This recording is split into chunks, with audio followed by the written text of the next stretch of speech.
Hi, everyone, and welcome to StudioJake. I, of course, am your host, Jacob Airy. Thank you so much for joining me today. This is my vidcast where I talk about all things pop culture, from anime to film to television to a little bit of celebrity drama. I appreciate your patience as I am rebuilding my home studio. I really appreciate all views that I get during this time. Be sure to like this video, leave me a comment, tell me what you think, share it out, and subscribe. I'm trying to get to 1,000 subscribers, so I would really appreciate it if you would take the time to hit that little button. So, anyway, today I'm gonna, like I said, sprinkle in some celebrity drama.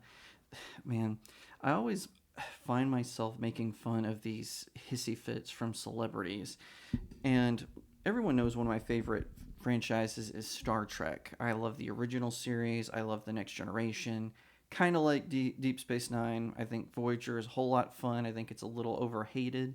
And I also enjoy uh, Enterprise. Another one that I think is underrated by the fans, as well as I can go on about the movies. But one actor from Star Trek has really distinguished himself as being, the stereotype of the numbskull celebrity, and that is Wil Wheaton, who, of course, played Wesley Crusher on Star Trek The Next Generation. He was a Gary Sue on the show, just everything went his way no matter what.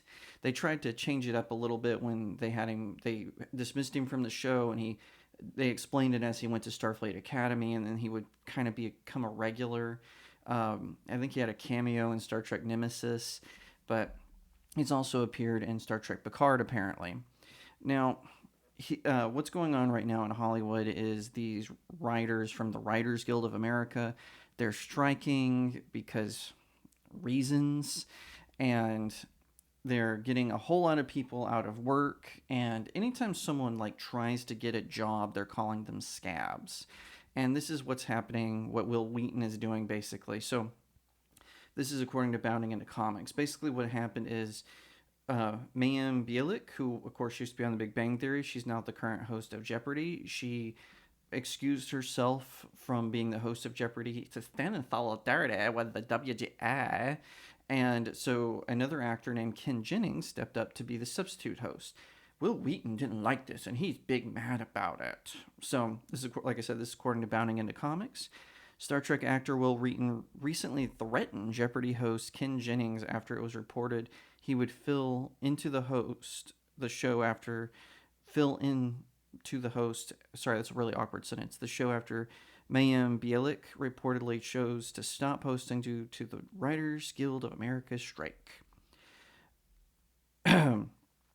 I'm going to skip ahead a little bit. In response to Jennings choosing to host the final episodes of the season, Wheaton took to Facebook, ooh, scary, where he threatened, "This is a very small town, Ken Jennings, and we will all remember this. Your privilege may protect you right now, but we will never forget. Hashtag WGA strong." Wheaton would later add an edit further explaining his threat. "This is getting more attention than I expected or wanted, and I don't want this to be about me being disappointed by a choice Ken Jennings made. I want attention and energy focused on supporting the writers who are fighting for their professional existence, opposed by billionaires who are keen to ruin my entire industry." I'll offer one example of how outrageous the AMPTP's position is. David Zaslav is the new CEO of Warner Brothers Discovery. Last year, he was paid about $250 million.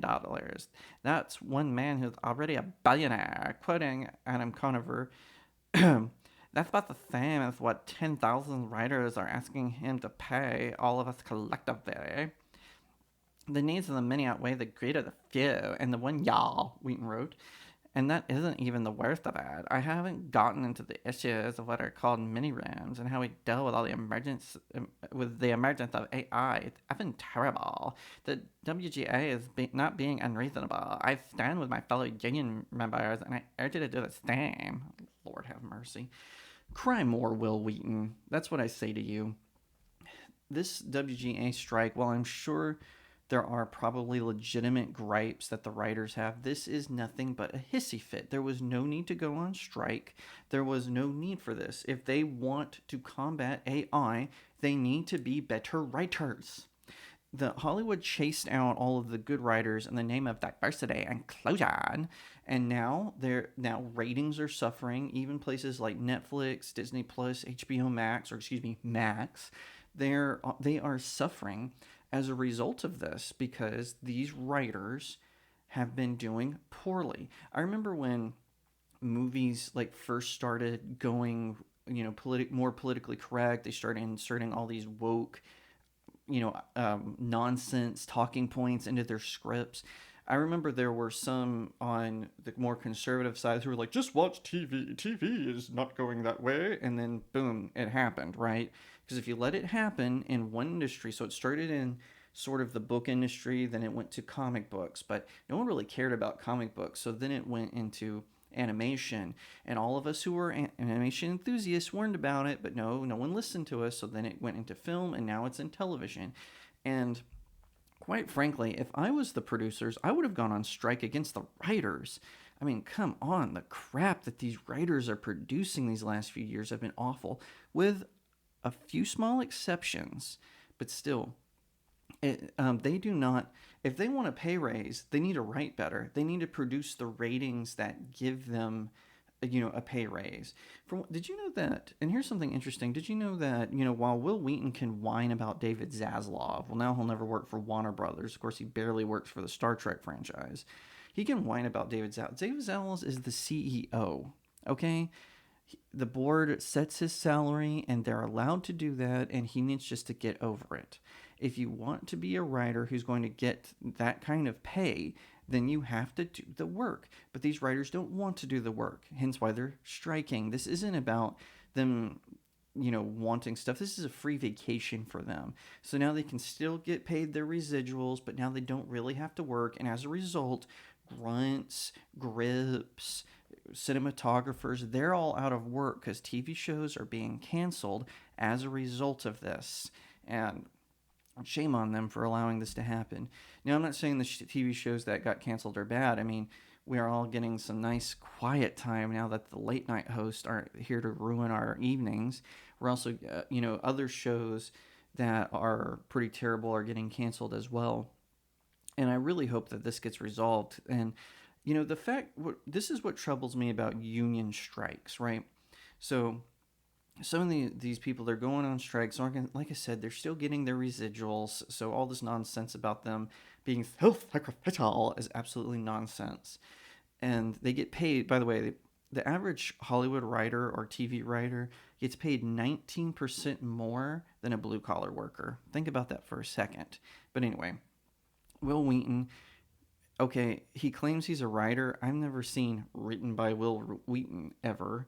So I don't even want to hear it from him. He gets to sit down and be his little keyboard warrior and type away, and he gets to have his appearances at Star Trek conventions, and he gets to have, continue to get roles for some reason. He's not a very good actor.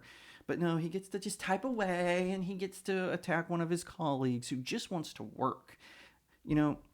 Like I said, this is my problem with these sorts of situations. The people who do want to work, they get called scabs. They get insulted and maligned. How do you know that person can afford to take a free vacation like you do?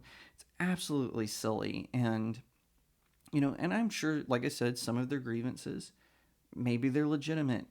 AI is a concern, but you got to in any job, you've got to make yourself, you've got to make yourself key to what's going on. Some of their stuff is outlandish, like writer rooms that only require 2 or 3 or 4 writers. They still have to have a minimum of 10. What studio is going to go for that? That's bonkers. Come on, really? And why that number? What's your scientific data to back this up? What's your data that says 10 writers will help this go along? It makes no sense to me. And if it doesn't make sense to me, I know it's not going to make sense to the average viewer. Who cares? They can. Wil Wheaton can sit in his office chair, which I'm sure he paid more than the one I'm sitting in, and he can type away, and he can get his cameos, and he can pretend like Kurtzman Trek is good, all he wants to. But come on, attacking one of your colleagues, someone you may have to work with in the future, over him just wanting to, get paid is absolutely silly. It's preposterous, and quite frankly, just goes to show you how Wheaton has earned his nickname, Shill Wheaton. Thank you so much for watching this video. I hope that you'll give it a thumbs up, that you'll leave me a comment and tell me what you think, that you'll share it out with your friends, and of course, consider subscribing to Studio Jake. I cover all kinds of nerd and pop culture topics, including film, television, anime, comic books, and so much more. I hope that you'll also head over to my main website, StudioJakeMedia.com, where I have even more news, views, and commentary. Also, if you'd like to support the channel, head over to my locals page. That's studiojakemedia.locals.com. It's the best way to support me. I'm trying to build a little community there. I have exclusive reviews and articles, so definitely head over there and check it out. And I'll see you next time right here on Studio Jake.